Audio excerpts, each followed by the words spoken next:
안녕하세요, 윤테크입니다. 오늘 알아볼 단지는 파주 운정 3지구에 위치한 A49블럭 시티 프라디움입니다. 바로 앞전에 A46블럭 제일풍경채에 대해서 다뤄드렸죠. 거기보다는 GTX 역사하고 거리가 멀긴 하지만 그래도 운정 신도시 내에서 입지가 괜찮은 곳입니다. 당첨자 발표일도 다르기 때문에 운정 신도시에 관심 있으셨던 분들은 함께 노려보세요. 그리고 여기는 대규모 택지개발지구로 들어가서 수도권 거주하시는 분들 가능하고 가점 낮으신 분들 추첨제로 당첨될 수 있는 물량이 있습니다. 마찬가지로 민간 사전 청약으로 진행을 하고요. 입주자 모집 공고는 3월 30일에 나올 예정이고 특별 공급 접수는 4월 11일, 당첨자 발표는 4월 19일. 자, 당첨자 발표일이 가장 중요하죠. 제일풍경채 당첨자 발표일은 4월 18일로 하루 더 앞서게 됩니다. 둘 다 넣어서 당첨될 수준이라고 하면 제일풍경채가 우선적으로 당첨이 되고요. 뒤에 나온 시티프라디움은 자동으로 무효 처리가 됩니다. 이 두 단지는 당첨자 발표일이 달라서 상관이 없는데 시티프라디움하고 겹치는 단지가 한 군데 더 있어요. 운정신도시 내에 분양하는 A38블럭 디에트르라고 있습니다. 여기는 둘 중에 한 곳만 청약을 하셔야 되고요.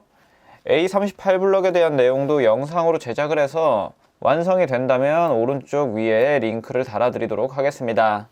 전부 다 민간 사전 청약이기 때문에 청약홈에서 진행을 해주시면 되고요. 아파트 공급 규모는 438세대 모집을 하고요. 입주 예정 시기는 25년 4월. 본 청약은 아마도 23년쯤에 하지 않을까 예상이 됩니다. 59 AB 타입, 84 AB 타입으로 구성이 되고요. 이번에 공급하는 물량을 보면 59 타입이 조금 더 많은 걸 알 수 있습니다. 나중에 본 청약 때 가서 한 45개 정도 물량은 추가적으로 모집을 할 것 같고요. 만약 여기서 취소하신 분들이나 포기하신 분들이 나오게 되면 그 물량도 함께 합산돼서 본 청약 때 당첨자를 선정하고요. 분양가 상한제 적용받는 조정 대상 지역이고 전부 다 8호 이하 물량이었죠. 가점제 75%, 추첨제 25%로 당첨자를 선정합니다. 전매 제한은 아마도 본 청약 때 가봐야 알겠지만 3년 이상 걸릴 것 같고 거주 의무도 현재는 없지만 많이 걸리면 5년까지도 걸릴 것 같습니다. 재당첨 제한은 10년에 걸리고 파주 1년 이상 30%, 경기도 6개월 이상 20%, 수도권 거주하시는 분들 50% 배정합니다.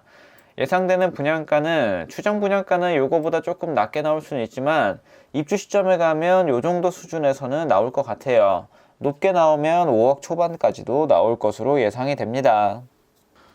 다음으로 운정신도시의 수요와 공급 그래프를 보면요. 이렇게 나와 있는데 22년, 24년은 공급이 폭발하게 되고요. 23년에는 수요와 공급이 딱 맞습니다. 25년까지 가게 되면 공급 물량이 확실히 줄어들게 되고요. 25년에 입주이기 때문에 24년에 공급 물량이 어느 정도 해소가 된다고 하면 전세 물량은 생각보다 적게 나올 수도 있습니다. 앞으로 거주 의무가 붙게 된다면 전세 물량은 더더욱 사라질 테고요. 여기 청약하시는 분들은 이러한 수요와 공급도 함께 고려하셔서 청약을 해보시길 바랍니다. 그리고 수요와 공급하고 함께 보면 좋을 게 이 인구수 변화 추이인데요. 파주 운정신도시 같은 경우는 계속해서 인구가 증가하고 있습니다. 21년도보다 22년도가 더 증가했고요.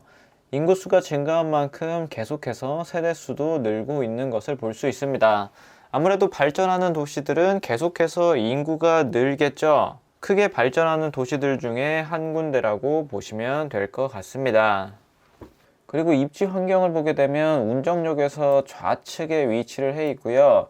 A49블럭이 여기에 들어갑니다. 운정역까지는 도보로 한 20분 정도 소요될 것 같고 그리고 아래쪽에는 앞전에 분양했던 후분양 아파트인 A32블럭 금강펜테리움이 위치해 있습니다.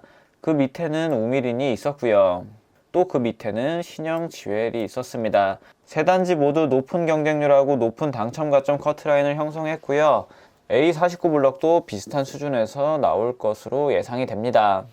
그리고 왼쪽에는 메디컬 클러스터가 들어가서 삶의 질에도 좋은 영향을 끼칠 것 같고요. 그리고 일자리도 많이 들어가기 때문에 좋은 호재라고 보시면 됩니다.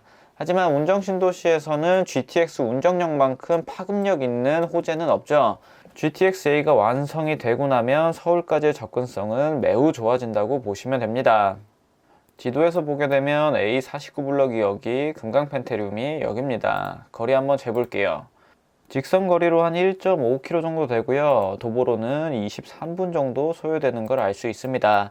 근데 여기가 평지가 아니라 언덕길이기 때문에 생각보다는 조금 더 걸릴 수도 있고요. 도보로 이동하기보다는 대중교통을 이용하셔야 될 것 같습니다. 그리고 주변에 나오는 84 타입 매매가를 보면 8억 7천만 원에 매물 하나 있는 거 있고, 자, 반대편은 8억, 9억, 10억, 11억에 이렇게 나와 있습니다. 그리고 위쪽에 가면 오래된 아파트가 있는데요. 상록 대시양 아파트, 여기가 2007년식 아파트인데 84 타입이 5억 2천 정도에 거래가 된 것을 볼 수 있습니다. 근데 이것은 1층이었고 현재 나오는 호가를 보면 5억 8천에서 6억 8천까지, 대략적으로 6억으로 잡더라도 분양가는 이것보다 더 저렴하게 나옵니다. 여기는 훨씬 더 신축이고 입지적으로도 괜찮기 때문에 나중에 그만큼의 안전마진은 생길 겁니다. 그리고 위쪽으로는 두일초등학교가 보이고요. 하지만 초등학교는 아래쪽에 배정받을 것 같습니다. 그리고 거주 의무가 만약에 안 붙는다 그러면 전세를 줄 수가 있죠. 전세 가격을 보면 4억 선에서 형성된 것을 볼 수 있습니다. 그리고 여기랑 당첨자 발표일이 똑같은 A38 블럭은 이쪽에 들어옵니다. 에듀타운이라는 이름을 쓰고요. 초등학교, 중학교, 고등학교, 유치원, 또 초등학교, 밑에 또 중학교, 초등학교, 유치원 등등 교육 환경이 굉장히 좋은 것을 볼 수 있죠. 자녀를 두신 분들한테는 여러모로 여기 단지가 더 좋을 것 같습니다. 둘 중에 한 군데 비교해서 넣어 보시고요. 본인 가점 수준에서 당첨될 수 있는 곳을 우선적으로 청약해 보시길 바랍니다. 여기도 한번 GTX역까지 한번 재볼게요. GTX까지 재보면 더 멀긴 합니다. 2.5km 정도 되고 도보로는 거의 40분 정도가 소요되고요. 그리고 앞전에 분양했던 A32 블럭 금강펜테리움 보겠습니다. 분양가는 84 타입 기준에서 4억 7천 정도에 나왔고요. 여기가 후분양 아파트였죠. 경쟁률은 역시 높은 수준에서 나왔고 당첨 가점 커트라인도 거의 60점대에 형성된 것을 볼 수 있습니다. 그리고 A33 블럭 우미린도 한번 보겠습니다. 우미린 같은 경우도 추정 분양가가 4억 4천, 4억 3천 정도 되고요. 경쟁률도 마찬가지로 거의 비슷한 수준에서 나왔죠. 당첨 가점 커트라인도 비슷한 수준에서 형성이 되었습니다. 그리고 신영지회를 보면 여기도 84 타입이 4억 5, 6천 정도에 나오고 경쟁률은 조금 낮아졌네요. 그리고 당첨 가점 커트라인도 살짝 낮아진 것을 볼 수 있습니다. 그래도 거의 60점 언저리에 나왔고요. A49 블럭도 비슷한 수준에서 나올 것 같습니다. 자, 여기 입주자 모집 공고가 올라오면 다시 한번 영상으로 제작해 드리고요. 그 전에 A38 블럭에 대한 영상도 올려드리도록 하겠습니다. 오늘 내용은 여기까지 하도록 하겠습니다. 감사합니다.